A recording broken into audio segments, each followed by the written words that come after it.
Bonjour à toutes et tous, bienvenue dans les coulisses du Grand Lyon. Mon invité du jour, Vincent Dolic. Bonjour. Bonjour. Vous êtes ingénieur de recherche au CNRS, membre du laboratoire de physique de l'ENS de Lyon. Et depuis 2017, vous faites partie d'un réseau de physiciens qui, lors de l'attribution des Jeux Olympiques à la France, à Paris, a décidé de travailler pour aider les fédérations françaises à gagner des médailles. Alors en 7 ans de recherche, c'était un peu court, mais il y a des médailles qu'on verra à la télé grâce à vos travaux. Je ne sais pas si on verra les médailles grâce à nos travaux, ça va être difficile à quantifier. On espère en tout cas que nos travaux vont porter leurs fruits dans certaines disciplines, notamment la natation ou le vélo par exemple, sur lesquels on a beaucoup travaillé. Après, pouvoir dire si on a vraiment réellement participé à la médaille, on ne peut pas réellement quantifier ces choses-là. On a travaillé sur du matériel, sur des méthodes d'entraînement, etc. durant ces quelques années.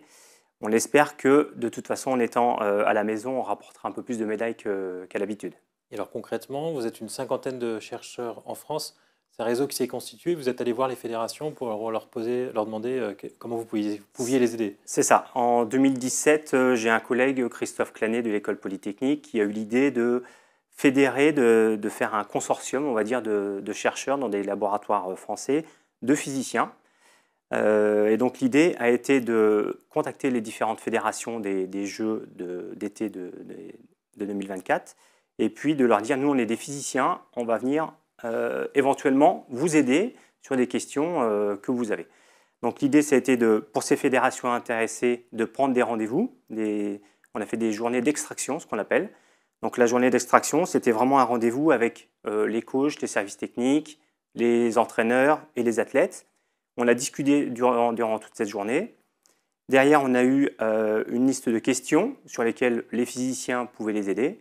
Et derrière, on a eu environ une centaine de questions qui sont ressorties de ces extractions, qui ont duré pratiquement un an quand même. C'est quel genre de questions qu'on vous a posées? Alors, ça va être tout simplement sur des questions sur, par exemple, en natation, est-ce qu'on a le bon geste dans l'eau? Est-ce que le plongeon est correct? Donc, on a des caméras, etc. Ça va être en tennis de table, est-ce que, par exemple, on a un revêtement qui est optimum? Ça va être par exemple, au niveau de on a des choses comme le tennis de table, par exemple, où on va vraiment essayer d'optimiser la raquette. Voilà. Donc, on a un empilement en fait, de 3 couches aujourd'hui dans une raquette. Et l'idée, c'est de savoir si cet empilement ne peut pas être optimisé pour le joueur. Donc, on a une individualisation, on va dire, du matériel. Et vous avez travaillé particulièrement sur des disciplines comme la natation ou le cyclisme. Oui, tout à Alors que fait. vous, à la base, vous êtes plutôt passionné de foot, mais Oui. c'était pas là où vous pouviez être le plus utile. Non, alors moi j'ai une passion pour le foot depuis toujours et ça c'est un sport collectif qui me passionne. Je fais un petit peu de recherche en parallèle avec ça sur l'aspect tactique, on va dire, et l'analyse tactique et sur l'apport que peut avoir un joueur, par exemple, durant le jeu. Et je travaille à côté donc, sur le tennis de table avec la Fédération française de tennis de table.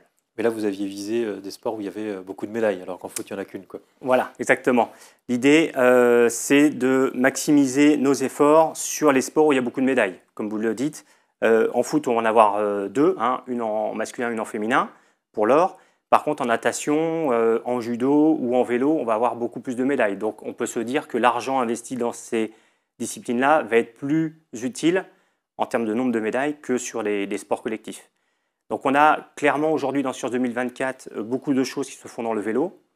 Et dans la natation, c'est aussi parce que ces deux fédérations ont répondu présentes quand on a été les voir.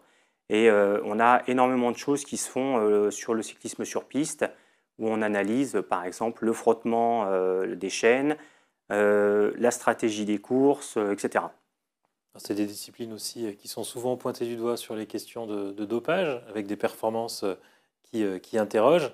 Mhm. Pour les avoir étudiées, vous comprenez les performances des champions du Tour de France, par exemple? Je sais pas, je suis pas spécialiste dans le dopage, donc j'ai pas forcément d'avis à donner là-dessus. Je pense qu'il y a des médecins et puis vraiment des physiologistes qui répondront mieux que ça à cette question-là. Moi, j'ai pas de, je suis physicien, je suis pas. On dit souvent que ces performances sont permises parce que le matériel est bien meilleur que celui d'il y a 20 ans. Ouais, Est-ce que c'est vraiment le cas? Alors ça, c'est une bonne question. Des fois, on nous pose la question, c'est le dopage technologique, ce qu'on appelle. Donc là, il y a une réponse claire à apporter. En fait, c'est le règlement de la fédération en question qui va nous dire si on a le droit ou pas. Par exemple, il y a 2 ou 3 ans, il y a une marque qui a inventé une chaussure, vous avez entendu parler, avec une semelle en carbone, qui a clairement dopé les résultats de beaucoup d'athlètes en course à pied. Et donc, certaines disciplines ont interdit l'utilisation de cette chaussure. Donc là, on parle d'un dopage technologique, donc c'est vraiment un apport à la performance. Dans certaines fédérations, par exemple en triathlon, c'est autorisé. On a le droit d'utiliser ces chaussures avec la semelle en carbone. Par contre, dans les courses à pied, on n'a pas le droit. Donc la Fédération française d'athlétisme l'a interdit. Donc là, on va s'adapter en fait au règlement. C'est comme en vélo, par exemple. Vous n'avez pas le droit de faire n'importe quoi sur un vélo. En tennis de table, c'est pareil. Vous avez un cahier des charges sur la raquette. Sinon, on pourrait avoir des raquettes bien différentes qui pourraient certainement améliorer la vitesse linéaire ou la vitesse de rotation de la balle. Et sur les vélos, on peut cacher facilement des moteurs électriques? Oui, on peut sûrement. Je ne sais pas, je n'ai jamais travaillé là-dessus, mais malheureusement, je pense que ça peut se faire. Oui. Ah oui. Bon, après, vous ne nous direz pas ce que vous avez fait pour les athlètes français pour qu'ils gagnent des médailles. Non, alors on ne peut pas vraiment communiquer là-dessus, ce qui a été un problème pour nous les chercheurs, parce que la première des choses que l'on fait quand on fait la recherche, c'est évidemment communiquer via des articles ou des articles scientifiques ou des articles de presse, etc. La décision a été prise clairement là, quand on avait des résultats où on savait qu'on allait influencer sur la performance des athlètes, de ne évidemment rien dire au moins jusqu'au JO 2024, puisque l'idée de Sciences 2024 au départ, c'était vraiment d'améliorer les performances des athlètes français. Donc évidemment, on ne veut pas que les étrangers soient au courant. Et ensuite, dans une deuxième phase, ça va être des discussions avec les fédérations pour voir si on publie ou non ces résultats après. De toute façon, ces performances-là, ces améliorations, il ne faut pas croire, une fois qu'elles seront mises sur la piste, etc., et qu'elles seront utilisées par les athlètes, les autres athlètes vont les voir et vont comprendre ce qu'on a fait. Ça se passe toujours comme ça, de toute façon. Et après les Jeux Olympiques de 2024, vous avez d'autres projets avec ce réseau? Oui, alors on ne va pas s'arrêter là, parce que, alors ça je ne l'ai pas dit, le réseau 2024 de Sciences 2024, c'est assez novateur dans le sens où on est des physiciens. La recherche en France, globalement, avant, dans les universités, se faisait uniquement au niveau des universités du sport, de STAPS, dans la science du sport, pardon, uniquement avec des physiologistes, des médecins, des biomécaniciens, essentiellement. Alors que là, on a vraiment une nouveauté où on apporte des connaissances et des compétences de physiciens dans la science du sport. Et donc, ce tremplin qu'on a eu là depuis 2017 a permis à une cinquantaine de chercheurs, pour certains, d'avoir une nouvelle thématique de recherche. On est tous passionnés de sport, évidemment, et donc on n'a pas envie d'en rester là, on n'a pas envie que ça s'arrête au mois d'août. Et donc l'idée, on y réfléchit depuis un petit moment déjà, c'est d'avoir des financements, parce que c'est ça qu'on cherche finalement. Pour les financements, ça nous permet d'acheter du matériel, de financer des thèses, un salaire de thèse ou de CDD chercheurs. Et la prochaine échéance pour nous, ce qu'on voit, c'est les JO d'hiver de 2030.